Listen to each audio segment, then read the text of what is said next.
Welcome to Graceful Healing, a podcast to get straight talk about healing and living again. My name is Maureen Lake. I'm a holistic health coach, speaker, author, and thyroid disease fighter. Each week, I'll be bringing you graceful conversations to inspire you to seek new ways to hit the reset button to catapult your health and vitality to new levels. Listen in and open your heart to all the new possibilities. Are you ready? Let's do this.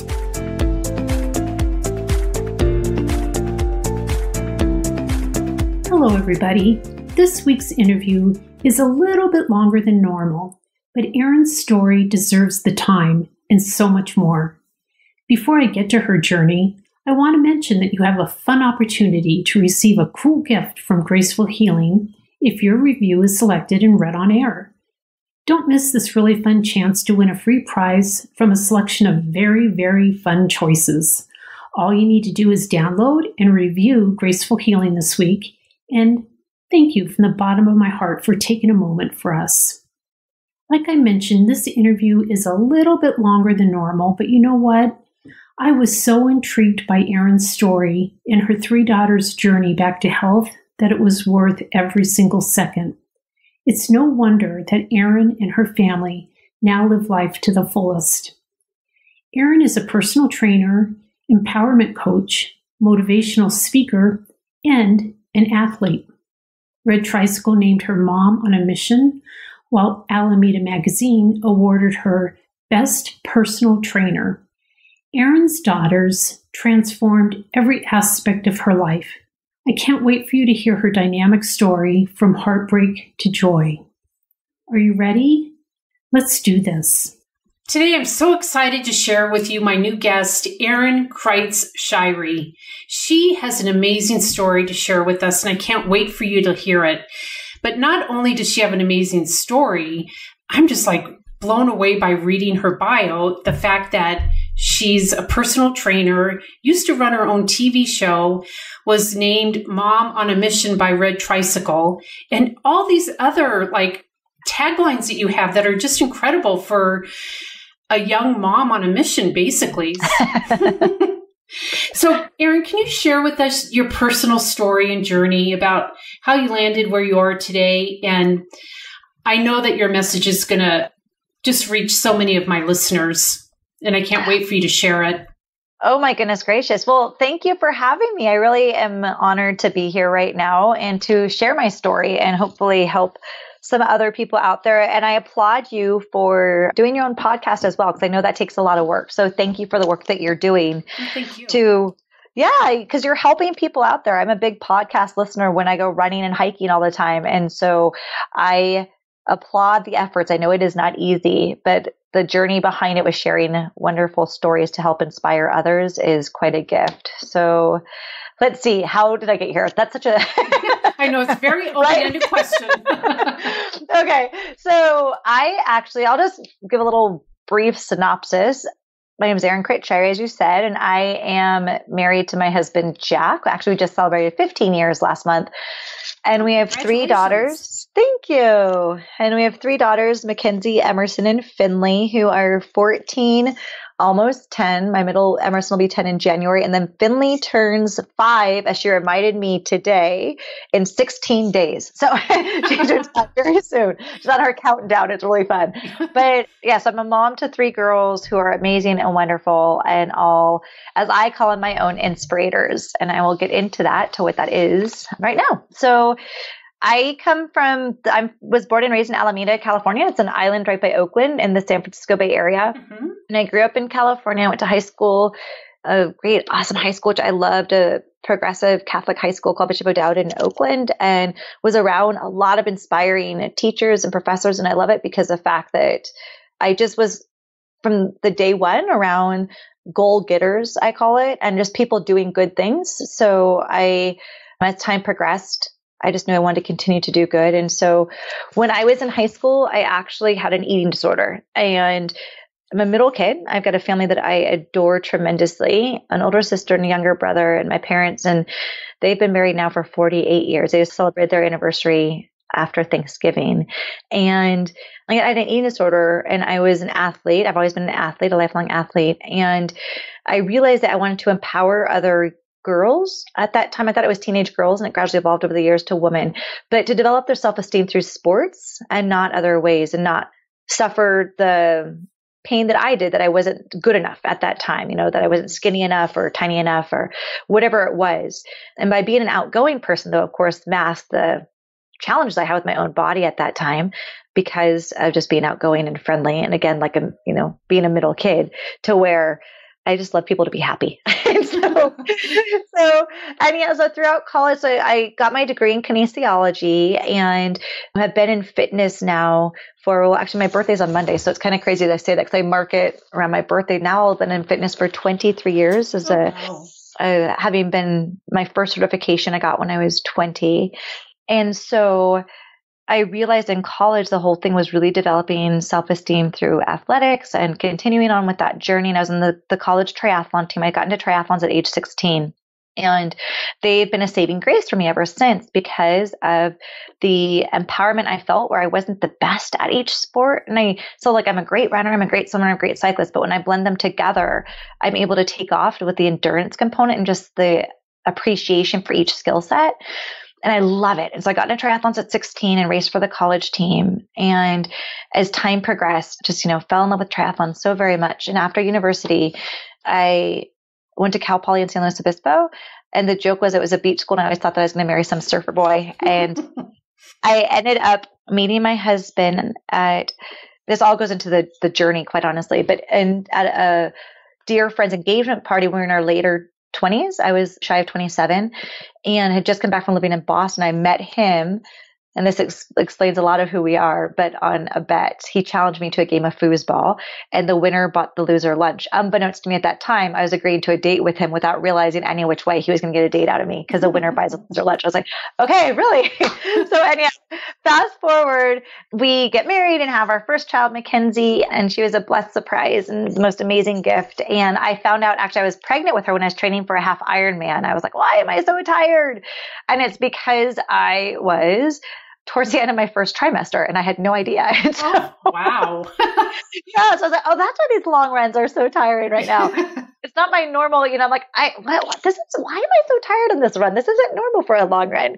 So anyhow, so we had Mackenzie, and then at that time we lived in LA, and I was in corporate fitness down there, and I loved it. And I also knew I never wanted to go back to work after she was born for anybody else. I just couldn't miss spending time with her. Mm-hmm. And so we picked 5 cities and narrowed it to 2, and literally flipped a coin and moved to Portland, Oregon from LA, with the intent that I would start a fitness business for moms and babies by the time that she was 1. Mm-hmm. And so when up in Portland, I did that. Shy of her first birthday, I had a stroller fitness franchise, and I loved it. It was so much fun. It was creating a community. It was using my own strengths and skill set. It was empowering women with their self-esteem through sports and their pre- and postnatal time, which is a time full of many emotions, similar to teenagers, quite honestly, and teenage girls, and self-esteem issues. And I just really got to, honestly, I just have the best time. I loved it. I loved that chapter of life. And it opened me up also to what my own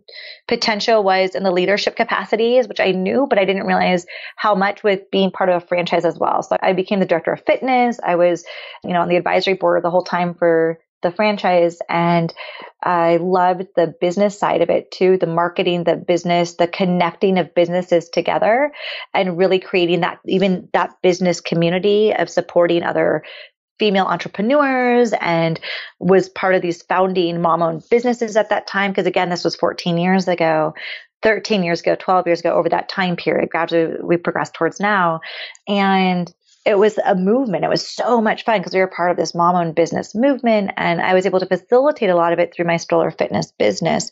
And so at that time, as I shared in high school, that went to Bishop O'Dowd, and a big part of it, especially in a Catholic school, is philanthropy and giving back. And that's always been a foundation. So part of my business, and so it's ironic when it comes down to what happens, which I'll get to with my own girls, is I always said that, I want to host these fundraiser stroller fitness classes. that would raise money for charities and organizations that affect moms and kids. And often they were the hospitals, some like pediatric hospitals and or the shelters that would help support. So I'm like, okay, if I can't, I would love to write a check always, for say $100,000 to any organization just to give back. But I can't always do that by myself, but I can empower other people to use their body to help others. It sounds kind of weird, kind of naughty almost, but in reality, I can make you sweat and we can all give back together, right? Fundraising benefit classes. And so I did that, and it was very fun because especially with the relationships I built up in the community, it created these different movements of these classes that at one annual Mother's Day class, there were over 125 women there with their strollers. And I had myself and my team of instructors out there and the news crews and everybody, but we were raising money for the pediatric hospital. Oh, wow. And it was so amazing because it was giving back to these moms to where they had this wonderful experience. It's a great class, community, high-fiving each other as they're exercising. The kids are having a fun time. And the team of 8 instructors that I had at that time as part of my business, we were all taking different groups out. We had the best time ever. And then I was able to highlight the different companies just by having raffles, and all the money went back to the hospital. So to get on with it, during that time period, I had Mackenzie, and then 3 years, 9 months later, Emerson was born. She was a winter baby. And as I shared, she's almost 11. January 25th is her birthday. And when she was 7 weeks old, she got pneumonia, pertussis, and RSV. And it was right after I had pneumonia myself, fortunately when I was postnatal. And so Emerson was in the hospital. She got rushed to the hospital, and they had told us to pray hard because she was so, so sick. So she went from almost 10 pounds down to 7 pounds in a matter of, goodness, that was within like 2 weeks, which is a lot of weight for a little baby. Yeah. And because of it being pertussis too, which is whooping cough, it was really, really scary. And she was suddenly, in all these different tubes, and it was amazing because that community component that I built up within my business actually beautifully came back to support me and just said, Erin, don't worry about it. What can we do? How can we help you? And our tribe came together, and they would just bring us dinner and have Mackenzie go on fun play dates and allow us to be at the hospital with Emerson to help support her. And really, they were amazing. Anyhow, gratefully, as I shared, Emerson's going to be 11. And at that time, here's a little side note to that experience as well. So she was in the hospital for 3 weeks, and she was sent home for 24 hours in that time period. I didn't feel she was ready to go back home. But the doctor's like, no, she's strong enough. I think she is. I don't know. I don't think she's strong enough. But you listen to the medical field, right? Because you're in a hospital. And within that 24 hours that she was sent home, my dad unexpectedly had this heart issue that popped up, and my mom was up to help us out in Portland. So my mom had to fly back to the Bay Area. And then we went back to the hospital that next day because Emerson shouldn't have been home from the hospital. And my dad actually was in the hospital and had a heart surgery in the Bay Area, all while we were up in Portland. It was just crazy, what, boom, boom, boom. What? This is crazy. How is this all happening at once? And so at that time, we spent St. Patrick's Day and Easter in the hospital, and she came home, and they kept saying continuously, pray for her to get stronger, keep working hard, make it to her first birthday. So at her first birthday, we were above and beyond so blessed and so grateful that she made it to 1. And she is such a force to be reckoned with and here for a reason. And she has no complications post at all. They thought she might have asthma or something. She actually is this vibrant, amazing kick tush soccer player who is going to be a fearless leader some way. She just walks into the room and lights it up. She is amazing. And so as I share, Emerson was our first of actually 3 medical miracles. And so fast forward a few years, we decided that our time when the economy turned, that my husband's a recruiter. And so that I sold the stroller fitness business, and at that time actually started another co-ed boot camp, was on the TV show, which I had shared as a pre and postnatal fitness editor for Better TV. It actually wasn't my show. I was the editor for the show. So they had these different editors on it. And I was on the show once it got launched nationally. I was actually picked up as part of the team that was launched nationally. So that was so much fun. That was all part of the Portland chapter, and I had, these columns in many magazines and all this fun stuff. Like I loved what I did professionally, but I love my kids more. And so when we left Portland, moved back to the Bay Area, which we were both from, we thought it would be for 1 to 3 years originally. And we went back to the Bay Area. And I started my boot camp business again with a Mother's Day class. That's a theme, a common theme for myself. Every year I have a Mother's Day class. But that was a launch date for it was a women's boot camp, a fitness and empowerment camp in the Bay Area. And we moved back to where I was from to Alameda. And I launched it in that first class. Actually, it was so much fun. I looked down, there were 50 women at the launch date class. I know we had just moved back. I was like, this is amazing. Because coming back as an adult to where you're raised as a kid is a whole different story. And you're starting all over again as an adult. And it was wonderful. We're right on the water. It was amazing. We started this new chapter. Then 9 months in, our Mackenzie decided to, once we were settled, Mackenzie decided to give us a bit of a surprise. I actually went back to Portland to visit that business network that I was part of, those mom-owned businesses. There was an event going on, and I was like, well, I'm going to go see my girlfriends, couple, girlfriend days, and flew back to Portland. And as I'm on the trails running with one of my girlfriends, I'm like, something's off with Mackenzie. I know she has stomach flu, but it feels worse than that. Because Jack had called me saying she had stomach flu. So I was like, well, there's something in my gut. Again, listening to your mom gut, something's off. So I call Jack again. Do I need to fly home earlier? No, she's okay. I'm like, something just feels off. I'm like, okay, well, I'm going to, my flight's in a couple of hours. I'll see you, when I get back home. She had already been to the doctors because she had this stomach flu. And they thought it was a 24-hour bug. By the time I got back to the Bay Area, my mom was with her, so Jack could go to work. I walked into the house and she didn't recognize me. And she looked at me as if I was an alien. And her eyes were massively dilated. And she was actually foaming at the mouth was sweating but cold. And she was on all this medicine to where, as I walked in, my mom's like, this just started. You need to go. I'm like, Mom, I need to go. And I said, we need to go to Children's Hospital. And the pediatrician had just seen her a few hours before and prescribed Zofran, which is the nausea medicine for her. Because it was just a 24-hour window. She hadn't been throwing up, like kids get stomach bug, you get dehydrated, something like that. But unfortunately for Mackenzie's case, it was a lot worse than that. And so we rushed to the ER. And as we're in the ER, as we're taking her vitals, she had a seizure in my arms. And at this point, she still isn't recognizing anything. She actually looked like a little alien almost. I mean, her eyes were so dilated and she was looking all around. And it was so surreal, Maureen. It was the craziest experience. And so she had the seizure in my arms. They rushed her into the ER. And they start putting all these tubes in her. They put in the IVs. They put in these drains. Her stomach was completely distended for having been vomiting so much. And they asked me so many different questions, had she been bit by a dog? Has she been this? What happened? Was she bit by a bat? I'm like, wait, no, she was homesick with a stomach flu. Because we hang out with bats all the time. And so, and no, we don't have a dog. And no, if that did happen, no, I would have reported that. But so it was crazy because they didn't know. And so I'm rubbing her leg and trying to soothe her and hoping that she's even hearing my voice, that she was even aware that this is her mother who loves her because she didn't recognize me. And at this time she was 6.5 years old and she was on that table just looking around, but so scared, right? Just so completely scared as any child would be, but not even aware that she was scared because everything was off. Well, come to it. And they, checked her they did the spinal tap and everything.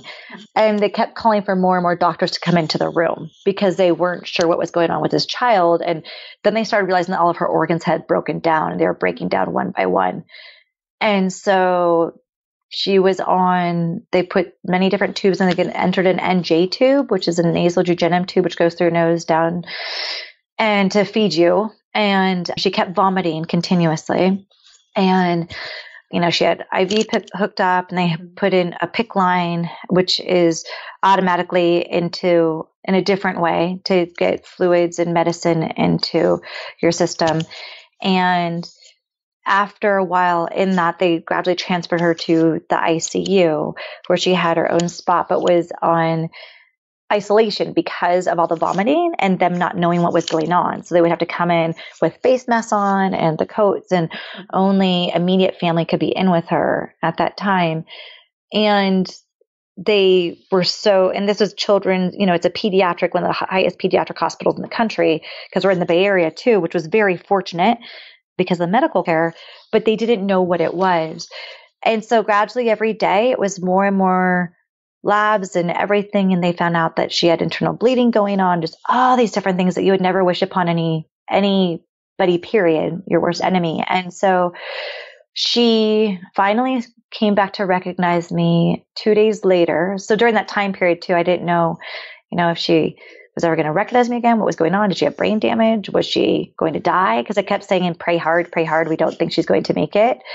And it all started with stomach, she had stomach flu. And so freak craziness ended up that she had multi-organ failure and acute pancreatitis. And so her pancreas, in essence, was necrotizing itself. So it was just eating itself. And the pancreas is a highly sensitive organ. And so it was, if you go in to do anything to the pancreas, it actually gets angrier and will continue to necrotize, which is not good because it can continue, in essence, eating away at itself. And it's not a regenerating organ. And the pancreas is used for many different functions of your body. And for pancreatitis, what's interesting is that is actually what adult alcoholics get. So we joke around like, well, dude, we're Irish, but we're not that Irish. Come on now. She's right? Because you have to make light. When you have crazy situations, you have to have some humor somewhere. You have to be able to. So every nurse that came in, we would just enjoy. And Mackenzie, gratefully, she's such an amazing, we call her Miracle Mackenzie from the beginning. As I shared, she was a blessed surprise. And she is also here to be, a force to be reckoned with, and so amazing and beautiful and wonderful. And at that time was so very scared since they didn't know. And they had to check her labs every day because what happened was she had all these organs broken down, but then she kept getting every infection. And so if there was an infection, she would, and they, once it would get cured, there'd be another infection. So her body was just not even allowed to get stronger as hard as it was fighting.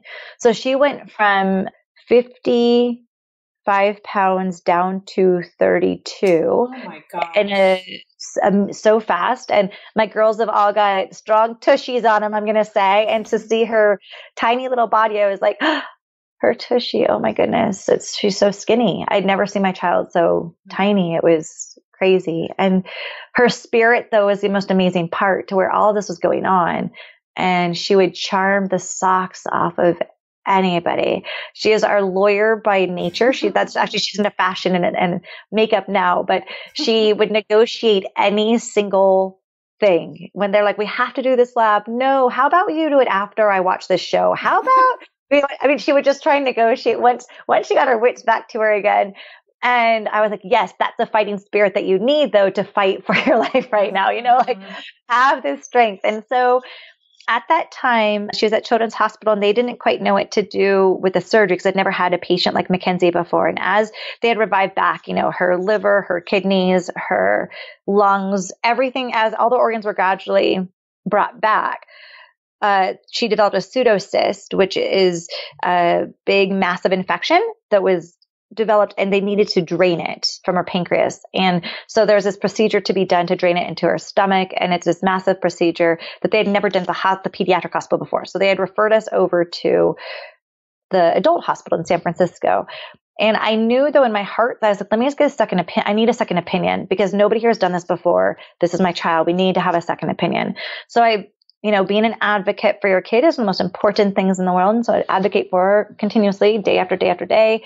And with my dad's healthcare, because he had that unexpected heart issue, we knew UCSF. So I got a second opinion at UCSF, and she was home with us I got her to be home with us so I can be her nurse for Halloween. And so she was able to be at home at Halloween with her NJ tube and everything, just to see her friends, just to feel normal for a little bit, knowing we'd have to go back to the hospital for these surgeries and everything else. And the fact that, we made it to Halloween, I just not knowing what was around the corner, if she was going to make it or not, I didn't care. I just wanted to have my kid have some fun and all of us have some fun. And also Emerson at that time, is 2.5, shy of 3, and just have her have some fun with her sister too, because they were so very close, and to have them be able to just have time together outside the hospital. And so I was her nurse and would bring her back to the hospital every day also. But I would work with her at J-tube and work with her IVs and stuff at home. And I'm not a nurse, but I would just in essence be her mom nurse per se to allow her to come home. And so during that time period home, we got a second opinion at UCSF, and they actually never let her go home. They said she can't go back home with you. She's so very sick that she has to stay here, and she can't get operated on right now actually because she has internal bleeding going on still.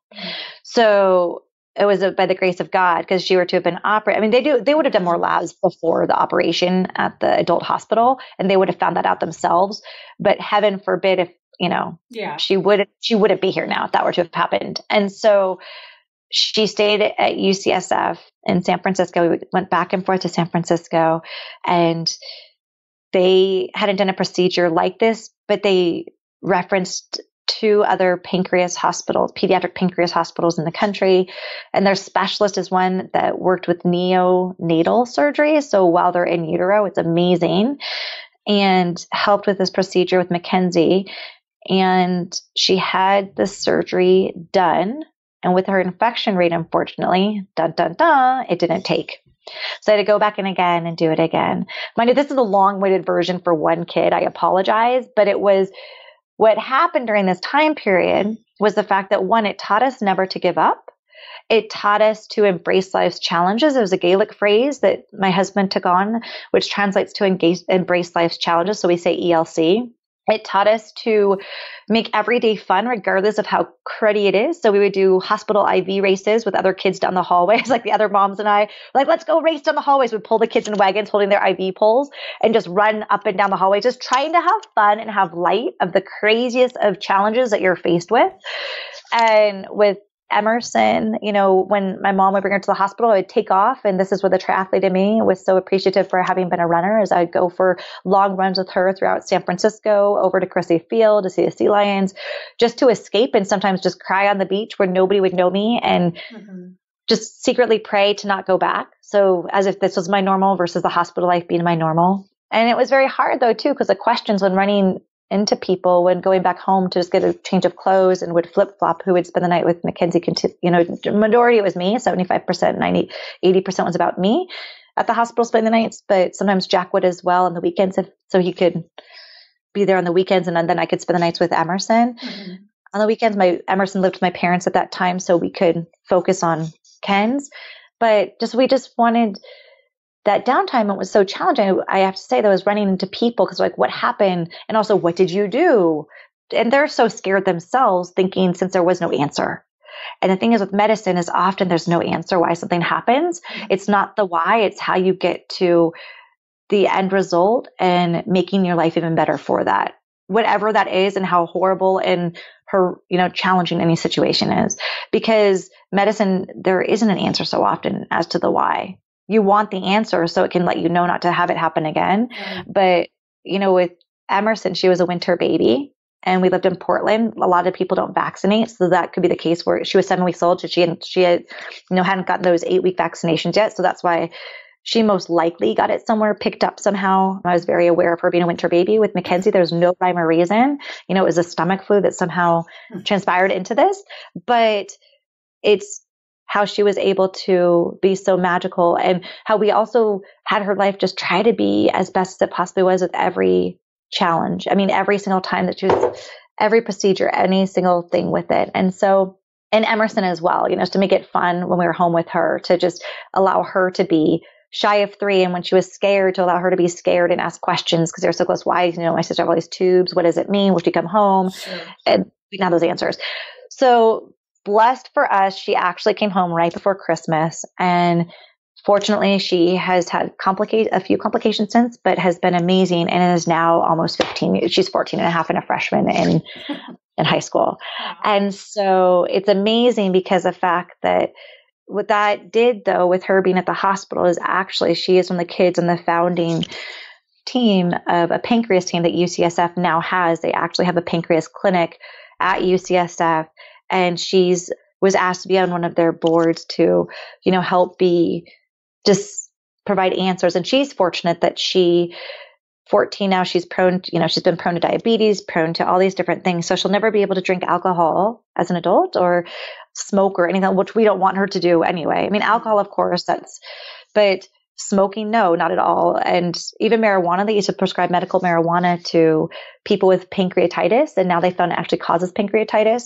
And so she's going to be a very clean teen and adult, which so as a parent, I'm like, thank you. That's all you want for your kid anyway. But she's also prone, they say 75% chance she'll get pancreatic cancer, which is a very deadly cancer. And for us, we say it's a 25% chance that she doesn't. And we focus on the 25% chance.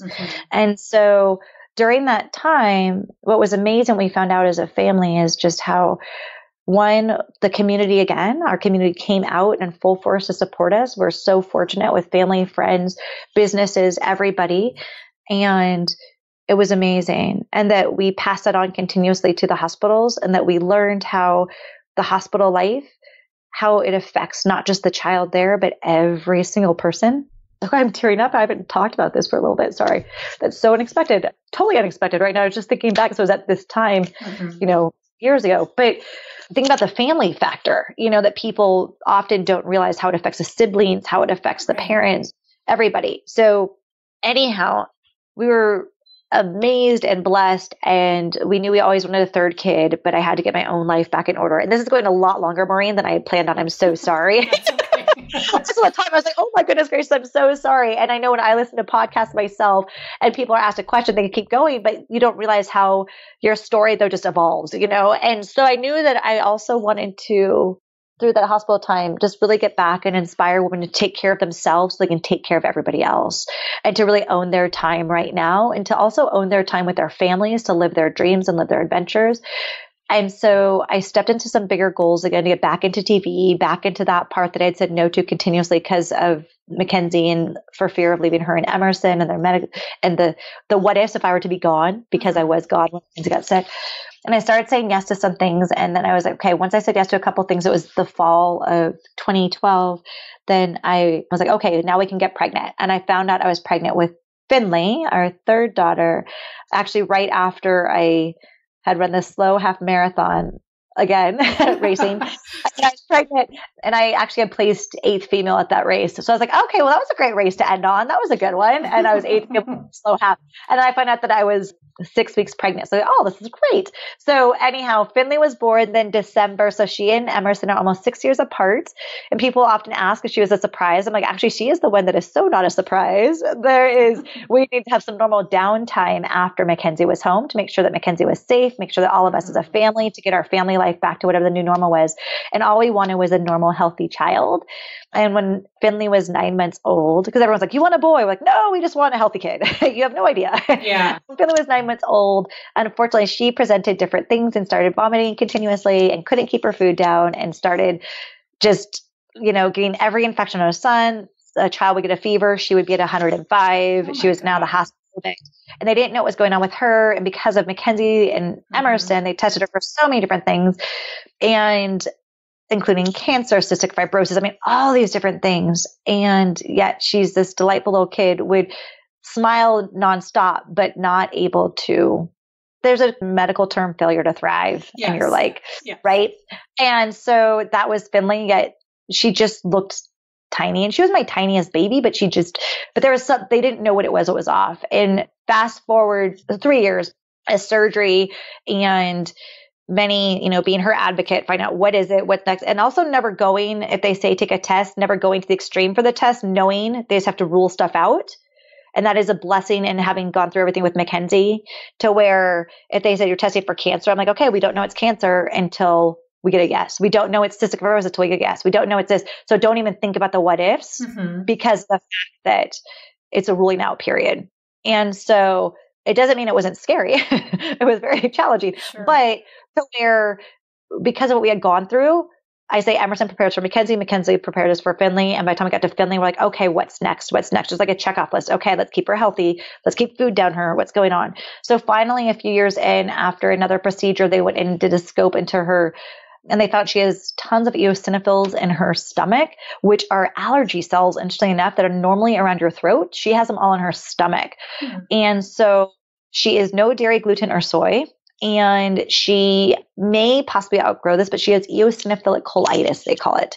And so it's easy to say that part right now, but at that time they didn't know. And it was just all these different things. They kept comparing it to if it was going to be a pancreas issue or things like that. And all the genetic stuff that had to be done was pretty amazing. But the flip side, she is a feisty, almost 5-year-old, fearless Finny, we call her. And Emerson, when I was pregnant with Finley, she had actually, the Inspirator part that I had said, she had been like, I was doing boot camps in the backyard, like just training for my early morning class the next morning. And I was 7.5 months pregnant and doing a whole bunch of burpees. And she's like, Mom, and she's riding around. She's in kindergarten, and she's my wordsmith. And she's like, Mama, you're an inspirator. So what's an inspirator? She goes, you're an inspiration and motivator one. And if you can do all those burpees with that big belly, your boot campers have no excuse. And I was like, oh, immediately I wrote down that word and I changed my entire business to Inspirator Coaching and Fitness.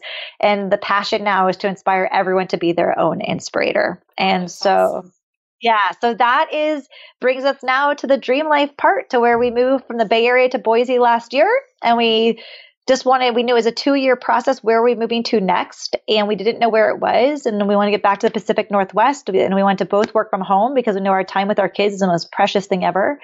And so now we both work from home and move to Boise last year. Is a big leap of faith, and are living our dream life now with our 3 girls who are all thriving, and we do not miss a beat because we know that anything can happen at any time and you just have to be in the moment. So that brings us to boom today. Boy, that was like the longest. I'm so sorry. Cut in. I should have said cut in anytime. Because I was trying to remember everything is the hardest piece, right? To where what has brought us to today. So many things. Yeah. So many. Yeah. It's a beautiful story. It's crazy that you had to experience all that. I mean, I know I have 3 children, and my middle son got really, really ill around 18 months old, where they thought he had leukemia and all this other stuff, had to wear a helmet for almost a year. And it was really his body stopped making platelets due to a virus. But I can't even imagine, and I mean this from the bottom of my heart because I know how difficult that time was for me and for us, having something like that with all 3 of my children. Your strength must be incredible, just incredible. So I give my hats off to you because I can't even imagine. I can't. Thank you. What's interesting is actually with Finley, because that was a big challenge too, is Finley and Mackenzie. I mean, her platelets are off the charts. I mean, her white count was like crazy, fighting like mad, right? But with Finley, it was so crazy. It's her platelets they kept, her numbers were off the charts crazy. They tested her for cancer so many different times. And it was how her body responded to infections in a different way. I mean, they were just blown away. Like, how does this child have these numbers when it doesn't make sense? I'm like, well, we make kids that don't make sense, but they make sense to us, what can you do, And so it's interesting because with Inspirator Coaching and Fitness, I'm a motivational speaker, and I go around and I talk to, and I work with a lot of business owners now too, female entrepreneurs to own their time and to own their life, create their dream life in their business, work the hours they love, and with their foundation being health is their wealth, right? To where your health is your foundation, so you can take care of yourself, take care of everybody else, but also so you can really live that dream life that you crave for and you want to, and you talk about, but are you truly living it and being present? And it's interesting because in the hospital, all you can do is be present. Right. There is no other place when your kid is there. There is no other place. There's places you might want to be, right? Like you, of course, want to be, say, in Hawaii on a beach with healthy children, but your reality is you just want to be right there in that moment, taking in any expression, any words, anything at all. And that, as I'm saying this, I'm actually looking at a picture of my girls that we took on Saturday. That's our Christmas card picture, and how I feel so blessed because the lessons that we learn when you say the strength part are some that they've learned as well. They are all so present, and we travel so much as a family. We know to live life right now versus putting things off, and to go for big goals, even if they're scary. And it's really, I feel so grateful for, as cruddy as everything has been, I feel so very grateful, honestly, for it, because yes, we are on the other side, but we've learned so much on this other side. And so, yeah. And there's, I mean, McKinsey especially, like I said, the 25%, and we do go on that fact that no, we've got 25%, she won't get it. But of course, I would be a liar to say that doesn't pop into my head, you know? And so, yeah. But anyhow, so yeah. And I would venture to guess the fact that you take such good care of yourself, and you're, you know, obviously an athlete, but that health is important. Just like you said, health is your wealth. That must have really got you through some tough times as well. Just knowing that you could, whenever you had a half hour or whatever, you could go out and run and get some kind of stress reduction or however you chose to get your exercise in. That's just so huge because it's so easy to forget about you, right? Because you're caring so hard for your child. Yeah, it's, you know, and that's actually where I say even the triathlon component and the foundation of that, because I would every day, and my husband's a big athlete as well. And it's actually part of, you know, when we were dating, we'd go running together, and he's a massive soccer player and a great athlete, and he loves running and so I would actually, what I would do at the hospital is I put my headphones in and I would go to the stairs and I would just run up and down the stairs and just escape, right, for 20 minutes. And I could leave if she was asleep, you know, I could leave for 20 to 30 minutes and with a nurse there. But I always, just my own mom part, I know it was just, I just had to have somebody be there just in case, because she was vomiting, especially when she was vomiting so much, right? Because it was so heartbreaking. But so, yeah, we call it workout windows. When you have a window, take advantage of that workout window. And also, quite honestly, when she was asleep, I would work out in her hospital room too. You know, you don't need that much space. Like I do tease my clients in New York. You've got a self studio. We can work out in your studio. No, it's no space. No, you have space. Let's make it happen. Work with what you have, not with what you don't have, right? We can all wish for some massive gym, but if you don't have that, you do with what you have. And I'll never forget, there's one fun night, actually. At that time, UCSF was right across from Kezar Stadium, which is now it's on the water.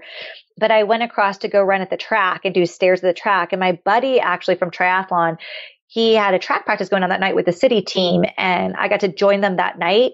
And my splits were so fast because I was able to take out so much aggression and I was around other athletes too. You know, we're all on doing track work. And I was so happy to just have that hour that I walked into the hospital, just thank you so much. Thank you, God, for having that be the time that I got a window to go to the track, however that was planned out, because seeing him that night then allowed me to find out what's the schedule. Okay, I'm going to try and make it work for me to have this break then at this time period to meet you guys at least twice a week while we're at the, you know, when we were at San Francisco, because being around other people while sweating too, not just yourself, that was amazing too. Oh, I bet. Yeah. Yeah. And having somebody else tell you what to do. Exactly. You could just not have to think. Yes, exactly. Yeah, right. Exactly. So I have one final question for you, and I ask all my guests this, and so here it is for you. If you could give your younger self some advice, what would it be? If you could go back in time and just knowing what you know now. Oh, holy smokes. I know it's a hard one. I would tell my younger self that you are enough and you have everything in you that you need in order to be the best version of you every single day. And that came true, didn't it? Yeah. Yeah. It's interesting. I've heard that question asked before, and I've never actually thought of it for myself, yet I've asked other people that question. Right? And so, yeah, that's what I would say. Thank you. Thank you so much. Yeah, well, thank you for being on the show. Your story is so powerful and inspirational and gut-wrenching at the same time. It really is. There's so much golden nuggets you have embedded into this story that I can't wait for the listeners to hear it. Oh, thank you. If anything, what I would love for people to just think about is how really just to own your time right now, and whatever you're in the midst of, be in the midst of it and know that you're doing the best job you possibly can. Mm-hmm. You know, as we use the phrase Inspirator, it's my whole business is Inspirator coaching and fitness, but to where how you are your own Inspirator, where you have to look within and you've got it. As hard as it is, you've got it to power through whatever that challenge is. Beautiful. Thank you, Erin. Thank you so much. It is a pleasure. Thank you so very much. And congratulations on your show. Thank you. Oh, thank you so much for joining me today. This episode is brought to you by my book, The Graceful Advocate, Taking Control of Your Life After a Diagnosis of Thyroid Disease. You can find it currently on Amazon. I love it because my friends call it a purse book. They keep it with them when they go to the pharmacy, grocery store, or even to the doctor's office. It's a great little guide to keep you on track and informed. I can't wait for next week when I get to see you back on the pod. Thank you for listening. I really do appreciate you so much. If you ever need someone to chat with about your healing journey, don't ever hesitate to reach out to me through my website at maureenlake.com.